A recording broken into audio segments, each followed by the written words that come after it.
Submission Ready here with Sam Alvey, ahead of UFC 234, brought to you by Musashi. Sam, before we get into this interview, you have to get something straight. On your UFC bio, you said your favorite grappling technique was the rock bottom. Then on social media, we tweeted it out. You then changed it to the ankle lock, Kurt Angle's finishing move. Set the record straight. What is Sam Alvey's favorite submission? The favorite submission is the ankle lock, but the favorite grappling move is the rock bottom. So you got to rock bottom them to get to the ankle lock, but you can't just get the ankle lock from standing. You got to get them there somehow. Is this something that you've been practicing going into this fight? I mean, you and Dan Henderson, I imagine he wouldn't like to take too many rock bottoms in training. Would I be fair to assume that? You know what? With Hendo, he's retired now. He's still in the gym every day, but for 3 minutes, he's the most dangerous man in the world. I'm not going to rock bottom him in 3 minutes, but if I can get him to minute 4, I'm going to rock bottom him all day. I was going to say, why the Kurt Angle lock? Because Ken Shamrock had a pretty good one. Jack Swagger, who now is Jack Hager. What stands out to you about the Kurt Angle lock? Angle, he just sells it. I'm a big Kurt Angle fan. He plays the best heel, even when he's the hero. Yeah. He's good, but I love him as a heel. That ankle, he just so much emotion when he's up there just cranking on that bad boy. I'd love to see it. It's true after a victory if it happens. It's true. It's damn true. So, I mean, we have to welcome you to Australia. It was a last-minute sort of adjustment for you. Talk to us a little bit about the decision to take a fight last minute in Australia. We know you love to fight down here, but just the trip down here could take it out of you. Why did you decide to actually take this fight last minute? Because it was offered. You got a call and say, hey, you want to fight in 2 weeks or 13 days? I said, yeah, okay, it sounds like a good time. And it's usually about how it goes. And then after we said yes, I check my weight. Okay, my weight's good. It's good. How high can it get at times? I'm never over 230, but even when I was 185, I was sitting at about 230. Wow. So 205 so much nicer. I wasn't worried about the weight. I just wanted to make sure, because my last fight at 85, I was sitting at about 230, and 10 days out they offered me the fight at 185, and I said yes, and I should not have. Do you think 205 is basically where you'll spend the rest of your career from now on? I hope so, unless the UFC wants me somewhere else. The UFC asks, I'm always going to say yes. I hope they don't ask me to go to heavyweight. I hope they don't ask me to go to 170, because I'd say yes. I'd just kind of grumble about it. Mm-hmm. It's interesting because you are, in a lot of ways, a veteran of the game. You fought some of the biggest names out there, and you've had some really impressive win streaks, and then eventually you'd get a loss, and then you get another win streak, and then another loss. So at this point in your career, sort of talk to us about your mindset. Where are you at? What are your goals? How do you feel right now at this point in your run? I know on any given day I could beat anyone in the UFC. Anyone. Doesn't mean I would, but I could. I've got to make sure that those coulds line up the day I'm going to fight. There's not a person on this planet that's a better fighter than me, except for maybe Dan Henderson in the first 3 minutes. I just, you know what, any given Sunday is the cliched rule. I've had too many Sundays where it wasn't my day, when it should have been. And I've just got to correct that. I'm going to correct it here this weekend.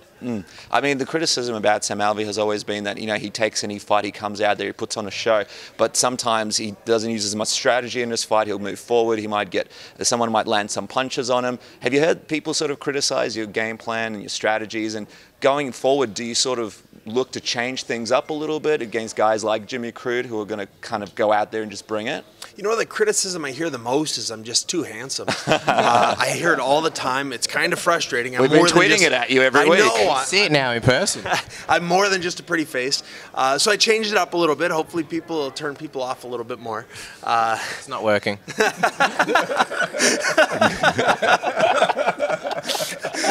We've broken him.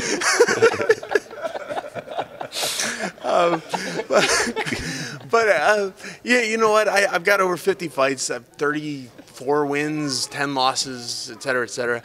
My strategy works. Of course, I can always adapt more, and I'm bringing in new coaches. I've been working with Joe Daddy Stevenson for the last almost a year now, and he's really tweaking little things. I mean, the old dog cliche. I'm only 32, but man, in this sport, I feel old. But I can still learn new tricks. So my coaches are helping develop what I'm great at, and they're adding a little bit more in. And we're going to see it. I was going to say, what do you think is the best piece of advice that Dan Henderson's ever given you? Guy, a legend in the sport, fought some of the best guys, obviously multiple-time champion. You've even shared some opponents. What do you think is the best thing that he's ever sort of said to you that's really helped you? Man, that's a good question. He's not a big talker. Yeah, I can imagine. You know, with him, it's like, you really want to keep that left hand up, Sam. Otherwise, he'll get you, right? Yeah. You know what he says? Oh, man, I even pulled it. You kind of went into it. And he says that every time he hits somebody too hard. So, I pulled it. I don't know why. I don't know why he fell over. Do you get hit with H-bomb a lot in training? Are you ever like, calm down, Dan? We're friends. Hey, he's never dropped me, but he's made me take the rest of the round off. Like, he'll hit and say, okay, buddy. I appreciate you teaching me to keep the hand up a little more. we heard that he's come down with you to Australia for this fight. Is that true? Well, what's a plane ride like with Dan Henderson? We imagine he's not a big fan of being on a plane for 14 hours. You know, he's not here yet. I think he leaves today. He gets here tomorrow, so in America time, he leaves yesterday and gets here today.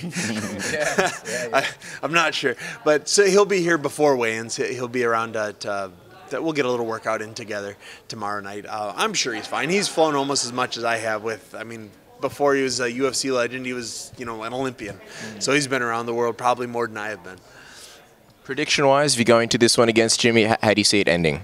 With my hand getting raised. That's the important part. How I get there, I'm not sure, but I know at the end it'll be this right, maybe left. What corner am I in? Getting raised up there. And just quickly, a lot of people bring this up, so we have to ask the short shorts for the weigh-ins. Will this happen in Australia? The Daisy Dukes, are they coming out? What can you say about this? This is the place for it. I'm working on stuff. I got to work on stuff with Reebok, because last time I fought here, Reebok wasn't here, so I could wear my short shorts. I could wear whatever I wanted to wear. Now I got to figure out what's Reebok approved. I feel like a pair of Reeboks and a pair of scissors, and you're good to go. Reebok Daisy Dukes. I've actually been told not to do that. Did they actually say that to you? Yes. He said you can't alter anything. Was that because they know your history and they specifically said it to you? I imagine they don't say that to every fighter. They probably say it to everyone, but I like to think it's because of me. Yeah. Obviously, as we wrap up, you fought a bunch of times last year. What's the plan for this year? If things go to plan, are you looking at another 4 fights in 2019? Yeah, my record is 6 fights in a year. I would love to, and I hold that record with Cerrone in the UFC, the most fights. So I hold that with Cerrone. I would love to own that record by myself. But the older I get, the harder that record's going to be. Well, it's exciting to see you, Sam. Thanks for coming down to Australia. Best of luck, and we look forward to seeing UFC 234. Hey, thank you so much.